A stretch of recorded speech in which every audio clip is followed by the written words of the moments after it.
Good evening, ladies and gentlemen. I am very delighted to introduce our AIG Women's Open champion, Lydia Ko. Lydia, incredible effort. How are you feeling? It's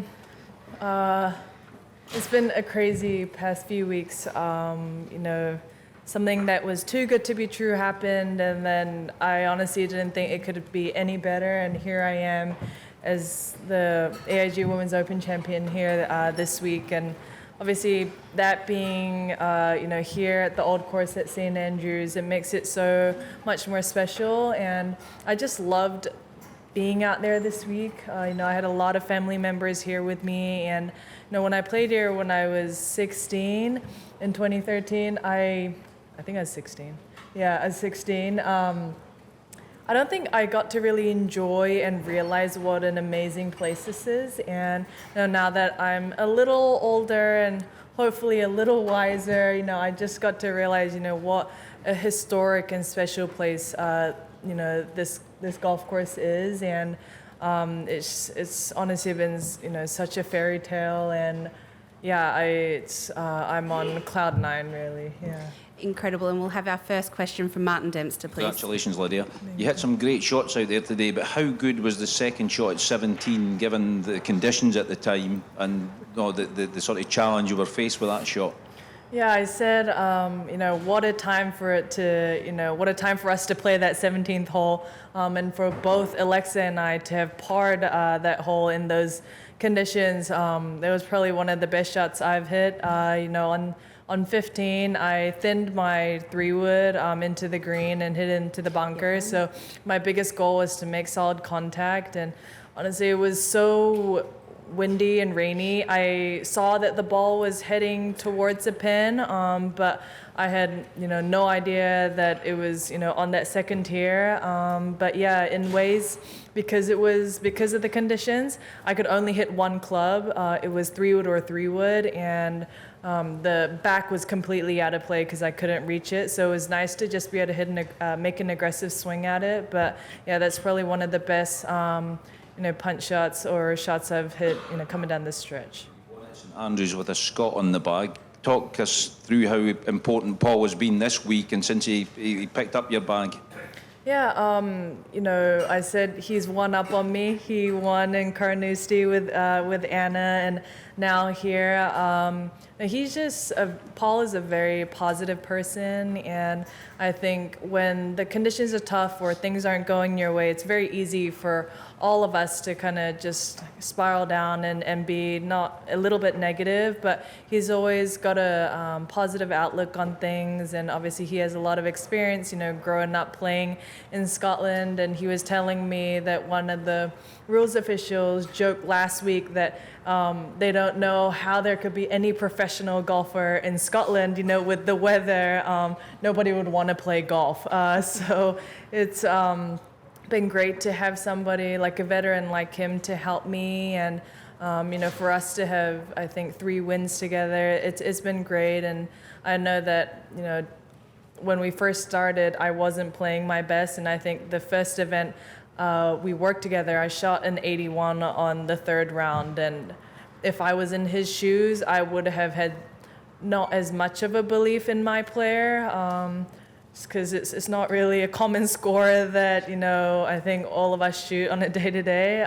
But he's stuck it out with me, and he has really believed in me, and I'm very grateful to have a team that has kind of been on this journey, no matter if I'm playing really well or not. Sean, please. When you leave the 16th tee, you've got a 2-shot deficit.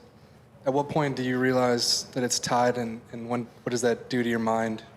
No, I hit actually a pretty solid tee shot on 16, but just didn't cut as much as I thought. And I was in the rough, and I got a little bit of a flyer, so I ended up being in the fescue past the green, and I just didn't want to make 2 consecutive bogeys coming down the stretch. And no matter if I was 5th or leading, I think the position didn't matter. It's just I didn't want to end my championship that way. And I had my 3-footer, and I looked back towards the leaderboard that was there, and it said I was tied for the lead, and the 3-footer kind of seemed a little bit longer at that time because I thought it was a straightforward putt, but then I was like looking at it from all sorts of directions because I was like, wow, like I don't want to, keep making mistakes, so, over and over. So, holding that and, 17 was going to be difficult for, every single person that teed up this week. And I just wanted to finish in a way that I could be proud of, not just, the score, but, with my commitment and my approach to, these shots. So, yeah, 16 was when I first knew that I was tied. And then my goal was to make par on 17 and then make birdie on 18 because I just wanted to make birdie on 18 period this week. And when I hit, just before my second shot on the 18th, I realized that, I was tied for the lead, and I kind of felt like the girls coming in would also birdie the 18th, so I wanted to make sure that I birdied and just give myself a chance at it. No matter if I go into playoff or end up not winning, like that was kind of besides the factor. So yeah, I kind of accomplished and did all the small goals, and I think that made me a little bit more focused on what was right in front of me than thinking, oh, am I gonna win or not? And I mean, it's no lie that sometimes, when you're about to win, you start thinking about what you're gonna say in this speech and all that. But I think there was no, time for that. I was just so focused on what was in front of me, and I think that just made it a little bit easier. The lie quickly beyond 16, hard for us to tell what it looked like. I mean, it could be worse. It honestly wasn't that bad, and I knew it needed to be perfect because I'm trying to, bounce it into the slope and then, feed it down. But I felt pretty confident, with my short game, and I put in a new wedge, like new grind wedge this week. Even compared to last week, just because I thought the conditions would suit this grind better. So yeah, it's ended up being really useful around the greens, and it was kind of the perfect shot. So yeah, it was I couldn't have hit that shot any better, but I did get lucky with the grass because it is a bit of a hit or miss when you do hit in the long stuff. Beth Ann. Congratulations. You've been really honest in recent years about both the highs and the lows. Now that you have another major championship victory, how hard was it to wait for the third one?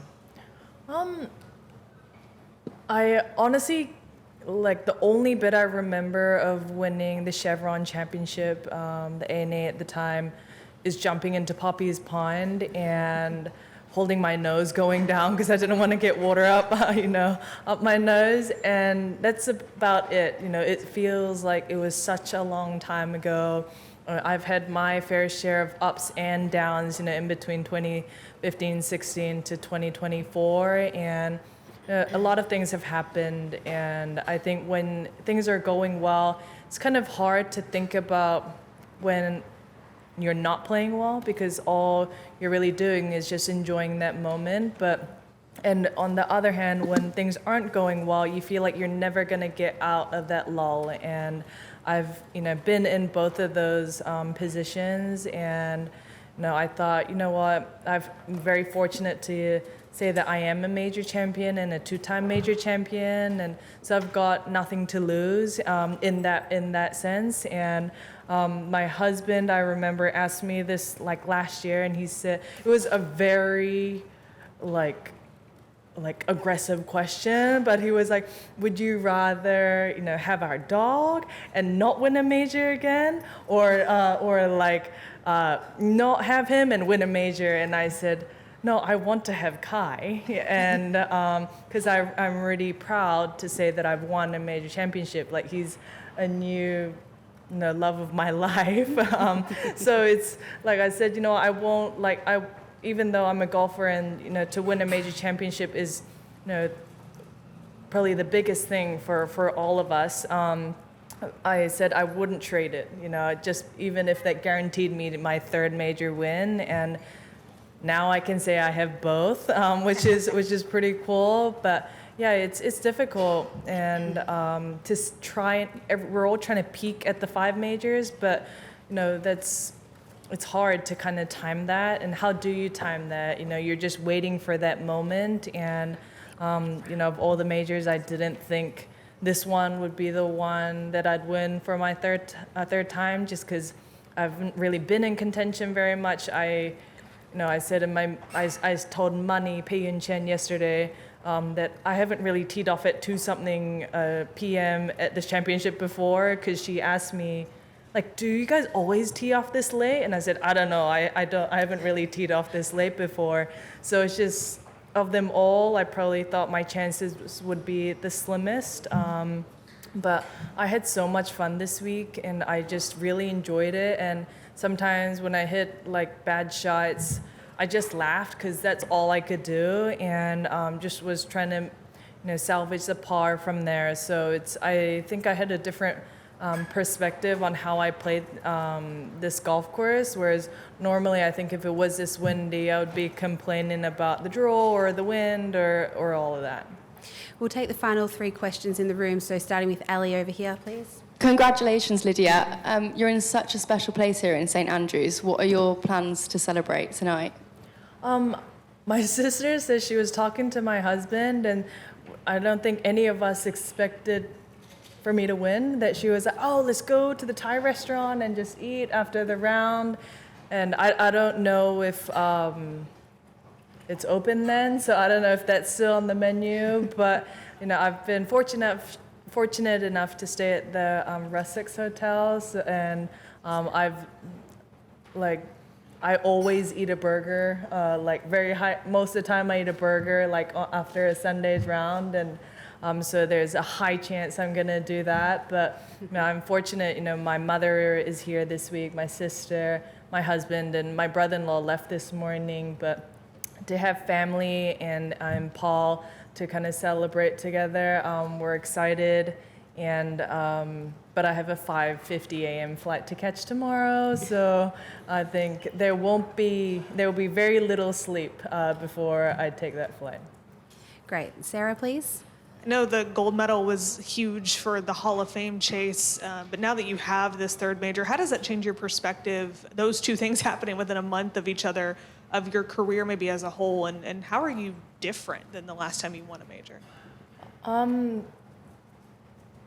It's just, so many things have happened. I'm pretty sure I was still in my teens when I won at Mission Hills, and my mom, I said it in another interview, my mom says I was so much better when I was 15. I was a better golfer when I was 15 than when I'm now, but now I can say, hey, maybe that statement is wrong, but yeah, it's been a whirlwind of the past, 3 weeks, and it's been crazy, to get into the Hall of Fame by winning the gold. These are things that I could have never imagined, because they were just too good to be true. And it's to say, what are the odds that that's going to happen at the Olympics? And a couple weeks later, I'm going to win the AIG Women's Open. I would have thought somebody was honestly messing with me, but here I am, and it's just been unreal. I feel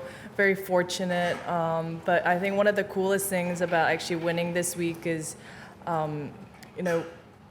having Stacy won here in 2013, and now I'm the next champion here at St. Andrews. I think that's one of the coolest things for me, because she's always been.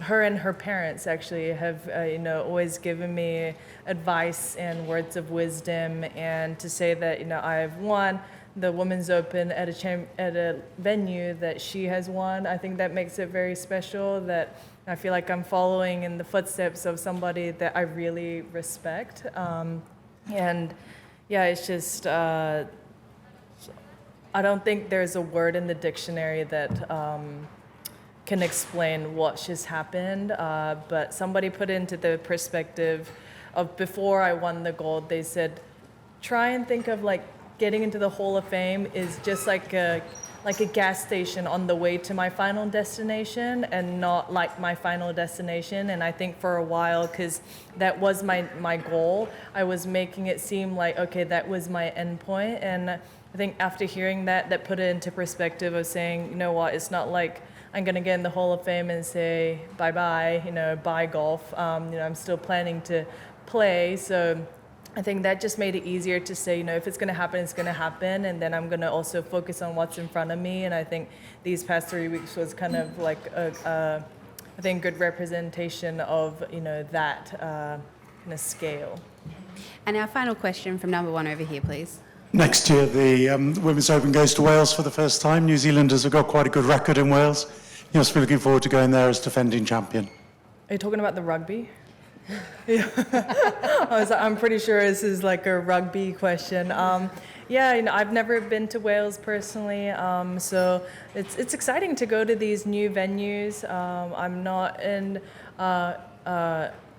entirely sure if the Women's Open has been there before. No, it's it Royal Royal Porthcawl, right? Yeah. So I'm excited to go, and I was, we saw our preliminary schedule, and I'm going to do this and do this. So hopefully, my family can go, with me there. But I think that's one of the coolest things as I've gotten a little older is I've just been able to enjoy these places a little bit more. Whereas before it was very hotel, golf course. But now, I'm going to some of these different restaurants and just, taking all these views and the venue in a little bit better. So yeah, I'm excited to go to a new country that I've never been to, and it's it's going to be pretty crazy to say that I'm or feel that I'm going to be the defending champion there in Wales.